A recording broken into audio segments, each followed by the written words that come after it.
பிரியமானவர்களே, இயேசுவின் நாமத்தில் உங்களை நான் வாழ்த்துகிறேன். ஆண்டவரிடத்தில் நம்ம நெருங்கும் போது சில சமயம் சில காரியத்தை விண்ணப்பம் பண்ணுகிறோம், சில சமயத்துல கண்ணீரோட ஜெபிக்கிறோம், சில சமயத்துல வாக்கு தத்தத்தை சொல்லுகிறோம். இங்கே ஒரு பக்தன் ஒரு காரியம் சொல்றாரு பாருங்க. இது 30ஆம் சங்கீதம் 11ஆம் வசனத்துல, ஆண்டவரே என் புலம்பலை நீர் ஆனந்த களிப்பாக மாற பண்ணினீர். நான் புலம்பிக்கிட்டே இருந்தேன் எப்பவும், ஆனா இப்போ நான் ஆனந்த களிப்பாக அதை மாற பண்ணிட்டீங்க. இது சந்தோஷமான ஒரு அறிக்கை. பாத்தீங்களா, மகிழ்ச்சியை வெளிப்படுத்துவார். ஆண்டவரே நான் எப்பவுமே புலம்பிக்கிட்டு இருந்தேன், கஷ்டப்பட்டுக்கிட்டு இருந்தேன், அதை சந்தோஷமா மாற பண்ணிட்டீங்க, உங்களுக்கு ஸ்தோத்திரம். அப்ப ஆண்டவர் நமக்குள்ளே உண்டாக்குற மாற்றம், அவர் கொடுக்கிற ஆசீர்வாதத்தை நினைத்து ஆண்டவரை துதிப்பது, அவருக்கு நன்றி சொல்லுவது, அது ஜெபத்துல ஒரு முக்கியமான பகுதி. அப்படி என்னைக்காவது நீங்க சொல்லி இருக்கீங்களா?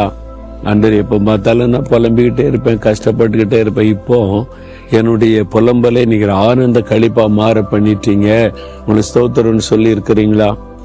அன்னாள் பாருங்களேன், அன்னாள் எப்போ புலம்பிக்கிட்டே இருப்பாங்க. எனக்கு மட்டும் குழந்தை இல்லை, எனக்கு மட்டும் குழந்தை இல்லை, என்ன மட்டும் ஆண்டவரில் வச்சுட்டாரு, அழுதுகிட்டே இருப்பாங்க. கணவர்கிட்ட அழுவாங்க, எப்பவும் துக்க முகத்தோடு இருப்பாங்க. பாக்குறவங்க, அண்ணால என்னாச்சு உனக்கு, என்ன ஆண்டவர் கைவிட்டுட்டார், என்ன மட்டும் மறந்துட்டார், எனக்கு மட்டும் ஒண்ணு செய்ய மாட்டேங்கிறாரு. ராத்திரிலாம் அழுதுகிட்டே இருப்பா. சாப்பிடமான இல்ல, கணவர் கூப்பிடுவார், சாப்பிடுமா, இல்ல எனக்கு வேண்டாம், சாப்பிட மனம் இல்லை, படுக்கையில அழுது கொண்டே இருப்பா. புலம்பிக் கொண்டே இருந்த ஒரு பெண் தான் அன்னாள். என்ன குழந்தை இல்லை, நிந்த பரிகாசம், அதுக்கு மத்தியில கலக்கம்.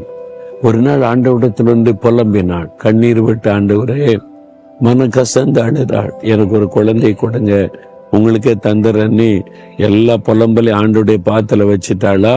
அதன் பிறகு அவள் புலம்பவே இல்லை, கண்ணீர் வடிக்கவே இல்லை, சந்தோஷமா இருக்கிறா, மன மகிழ்ச்சியா இருக்கிறா. அடுத்து சொல்ற, ஆண்டவரிடத்துல இந்த பிள்ளைக்காக விண்ணப்பம் பண்ணினேன், கர்த்தரின் விண்ணப்பத்தின் சத்தத்தை கேட்டு குழந்தை தந்துட்டாரு, நிந்தையை மாத்திட்டாருன்னு மகிழ்ச்சியோடு சொல்லுகிறாள்.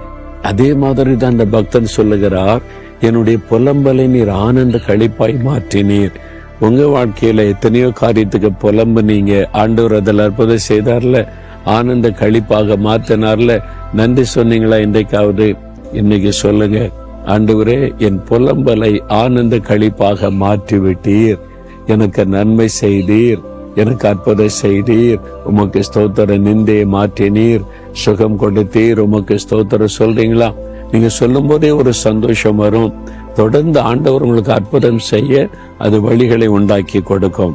சொல்றீங்களா? ஆண்டவரே எப்பவுமே புலம்பிக்கிட்டு கஷ்டப்பட்டுக்கிட்டு வேதனையில கண்ணீர் வடித்து கொண்டு இருந்தேன், நீங்க என் புலம்பல ஆனந்த களிப்பாக மாத்திட்டீங்கப்பா, நன்மை செய்துட்டீங்க, விடுதலை தந்துட்டீங்க, சுகம் தந்துட்டீங்க, ஆசீர்வாதம் தந்துட்டீங்க, உங்களுக்கு கோடி கோடி ஸ்தோத்திரம், ஸ்தோத்திரம், ஸ்தோத்திரம். இயேசுவின் நாமத்தில் துதி பலிகளை ஏறெடுக்கிறேன் பிதாவே. ஆமேன், ஆமேன்.